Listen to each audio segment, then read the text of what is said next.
қисми 24-уми хониши романи Фирдавсӣ дар Ғазнӣ.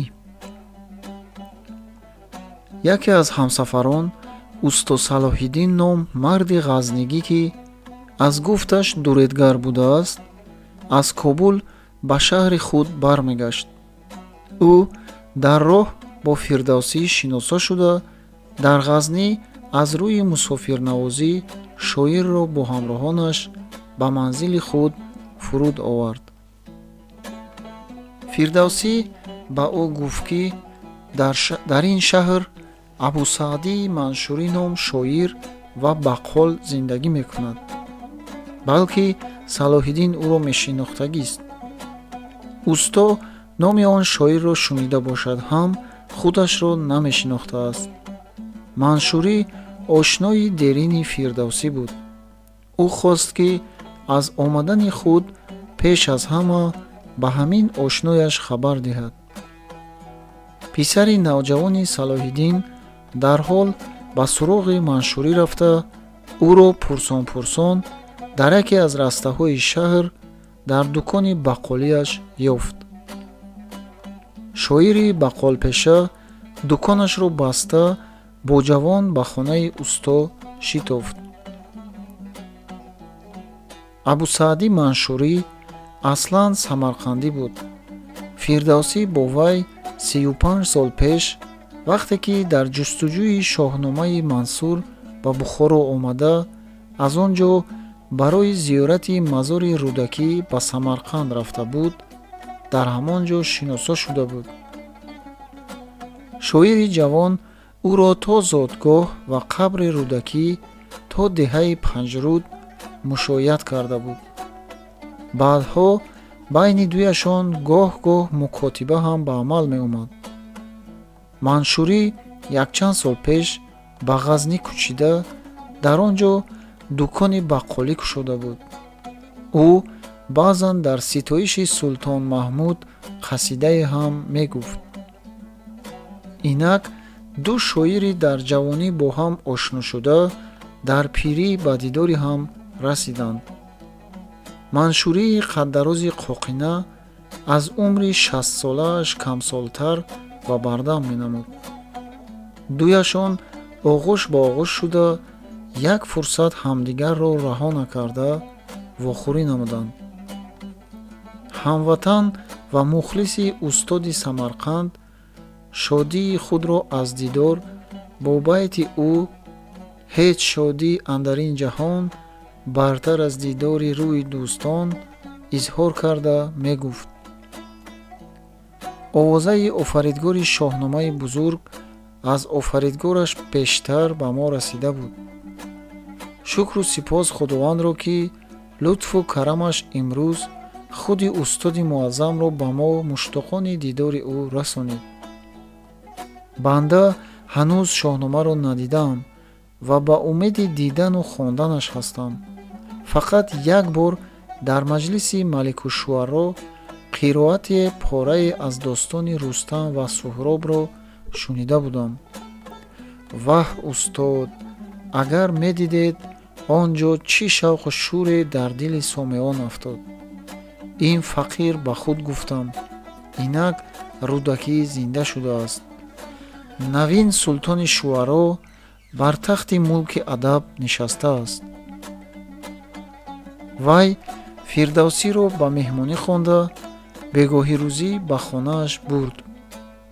мехост ба маҷлиси зиёфат ва суҳбати устод чанде аз фозилону шоирони шаҳрро низ даъват кунад, вале Фирдавсӣ моили даъвати онҳо нашуд ва гуфт, ки вай ҳанӯз аз куфтагии роҳи дароз ба худ наомадааст. мулоқот бо шоирону фозилонро як-ду рӯз мавқуф бояд кард. дар суҳбат аз гуфтаи мизбон маълум шуд, ки Султон Маҳмуд ҳақиқатан дар пойтахташ набудааст. барои тасхири вилояти Ғур ба ҷанг рафтааст. Фирдавсӣ аз ин хабар як қадар маълул шуд, зеро дар ин сурат таваққуфи ӯ дар Ғазнӣ дер мекашад.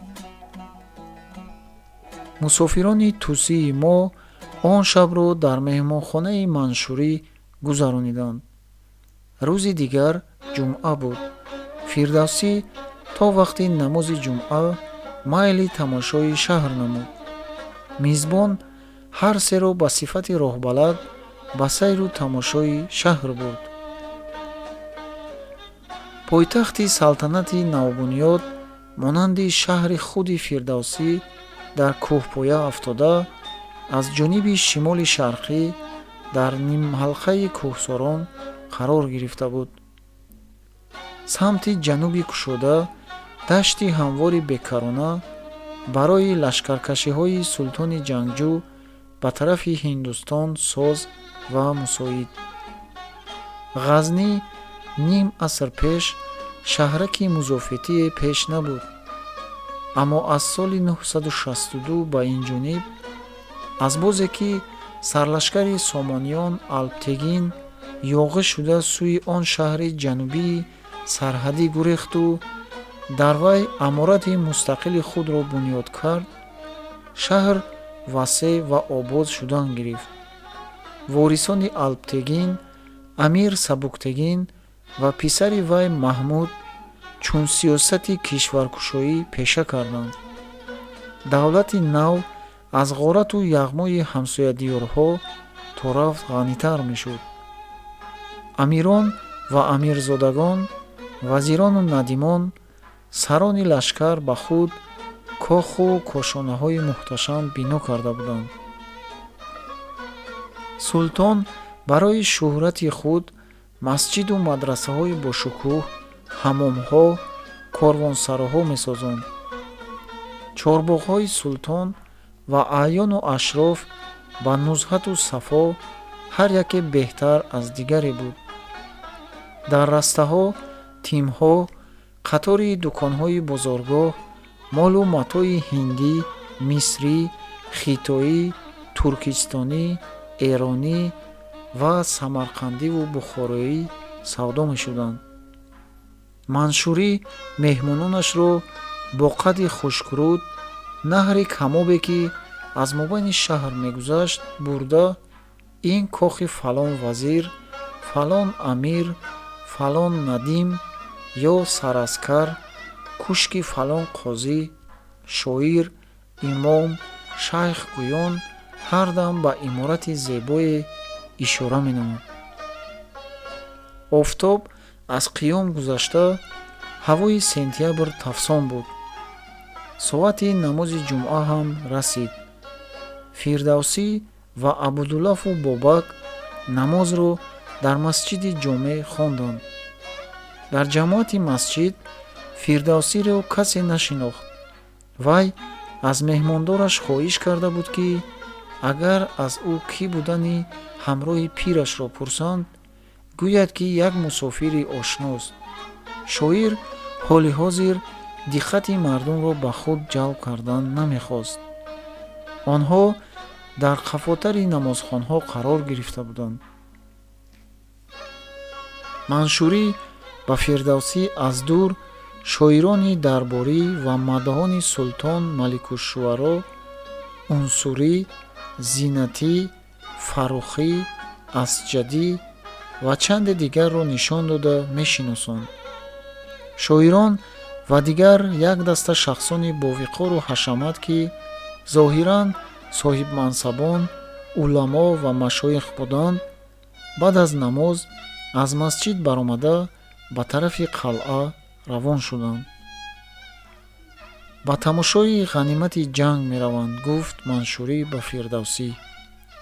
барои тамошои он ҳар рӯзи ҷумъа ба халқ иҷозати ба қалъа даромада дода мешавад.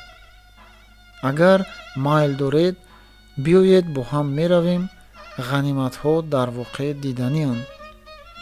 Фирдавсӣ қабул кард. чанде пеш Султон Маҳмуд дар юриши чаҳоруми худ ба Ҳиндустон шаҳру қалъаи Биҳимнагар ё худ Нангаркутро фатҳ карда, аз он юриш бо ғанимати фаровоне баргашта буд. ғаниматҳо барои шаъну шӯҳрати шоҳаншоҳи ҷаҳонгир дар майдони пеши Дорусалтана ба маърази тамошои мардум рехта шуда буданд.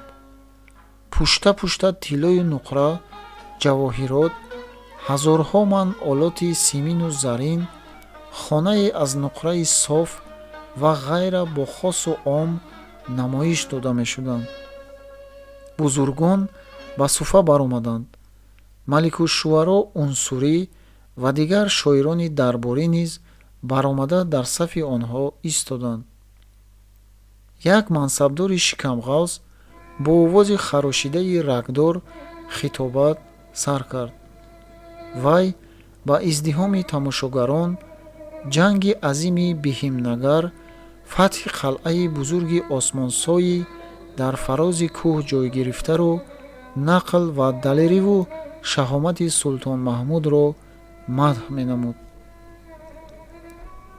пас аз вай марди қадпасти паҳнрӯй ва барҷастачашм, варақи коғазе ба даст, ровӣ ё қиссахон ё ҳарду пеш баромада бо овози марғуладор ва алфози тумтароқ: акнун бишнавед, имоми суханварон ва бузургтарин гӯяндаи кишвари мо, вассоф ва надими шоҳаншоҳи Машриқ, ҳазрати Маликушшуаро Унсурӣ, фатҳи ҳисори Биҳимнагар ва ғаноими беҳаду ғиёсеро, ки дар он ҳисор ба дасти сипоҳиёни зафаршиёри султон афтод, чӣ сон ба риштаи назм кашидаанд, гӯён ба қироати қасидае шурӯъ кард.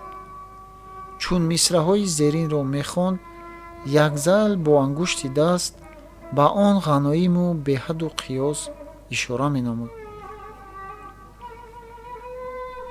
худоё донад ки он ҷо чӣ баргирифт аз ганҷ, зи зару симу силоҳу зи ҷомаю зевар.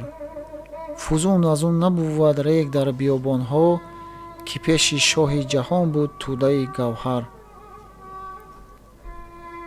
маншурӣ агарчи он пуштаҳои зару симу ҷавоҳиротро на бори аввал медид, боз ҳам аз тамошои онҳо дар ҳаяҷон буд ва аз Фирдавсӣ мепурсид: оё ин миқдор ганҷро пеш аз ин ҳеҷ дида будед, устод? Фирдавсӣ нимтабассуме мекарду дам намезад. ба он сарватҳо соқиту ором ва начандон бо эътино менигарист. дар бозгашт аз намоишгоҳ, Маншурӣ аз лашкаркашиҳои пайдарпайи султон ва сарватҳои ба дастовардаи ӯ сухан ронда, ӯро ситоиш мекард. Фирдавсӣ гуфтори пурэҳтироси ошнояшро хомӯшона гӯш мекарду бо сари хам ба пеши пояш нигоҳ карда қадам мезад. хомӯшии ӯро дида, Маншурӣ низ ба зудӣ дам фурӯбаст.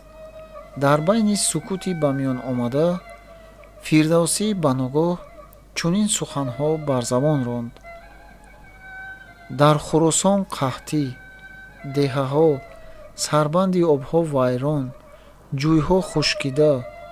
дар Сарахс дидам гуруснаҳо дар ахлоти пушти ошхона ҷӯлида қут меҷустанд.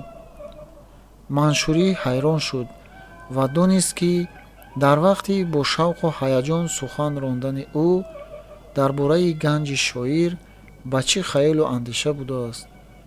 ӯ ба маънои сухани Фирдавсӣ пай бурда гуфт: шоҳ фармон додааст, ки дар шаҳрҳо амборҳои султониро бикушоянду ба муҳтоҷон ғалла бидиҳанд. бале, аммо баъд фармони дигар содир шудааст, гуфт Фирдавсӣ. рӯзе чанд амборҳоро кушоданду боз бастанд. аз кушодан пушаймон шуда бошанд магар. ғалларо аввал онҳое ки мутасаддии ғалладиҳӣ буданд дуздиданд, бақияаш бештар насиби деҳқонон ва дигар мӯътабарон гардид. ба муҳтоҷон камтар расид ё тамоман нарасид.